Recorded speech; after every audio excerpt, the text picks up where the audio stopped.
Supreme court के जज के खिलाफ आपत्तिजनक टिप्पणी करने पर यूट्यूबर को पड़ा भारी। सर्वोच्च न्यायालय ने दे दिया बड़ा आदेश। सुप्रीम कोर्ट ने एक यूट्यूबर द्वारा सर्वोच्च न्यायालय के एक न्यायाधीश पर आपत्तिजनक टिप्पणी करने के मामले में संज्ञान में लिया है और यूट्यूबर अजय शुक्ला को वीडियो प्रसारित न करने का आदेश दिया है।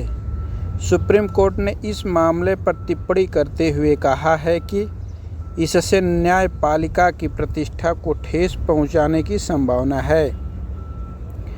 चंडीगढ़ के एक यूट्यूबर ने अपने वीडियो में सुप्रीम कोर्ट के एक न्यायाधीश के खिलाफ आपत्तिजनक टिप्पणी की थी।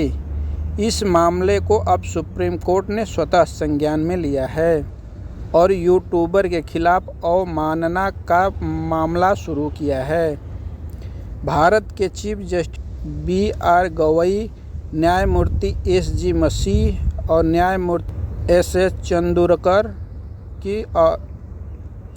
की अवकाश पीठ ने यूट्यूब चैनल को वीडियो प्रसारित करने पर रोक लगा दिया है और यूट्यूबर अजय शुक्ला को आपत्तिजनक पोस्ट हटाने का निर्देश दिया है। इस मामले में अगली सुनवाई जुलाई में निर्धारित की गई है।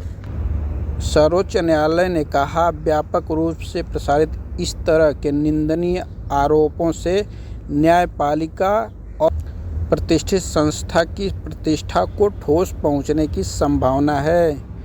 कोर्ट ने कहा कि इसमें कोई संदेह नहीं है कि संविधान अभिव्यक्ति की स्वतंत्रता की गारंटी देता है, लेकिन यह स्वतंत्रता उचित प्रतिबंधों के अधीन है और किसी भी व्यक्ति को ऐसे आरोप लगाने की अनुमति नहीं दी जा सकती है जो न्यायालय और न्यायाधीश को बदनाम करने की प्रवृत्ति की हो और अवमाननापूर्ण भी हो। सुप्रीम कोर्ट की अवकाश पीठ ने इस मामले को लेकर भारत के अटॉर्नी जनरल R वेंकटरमणि और सॉलिसिटर जनरल तुषार मेहता से अदालत की सहायता के लिए कहा है।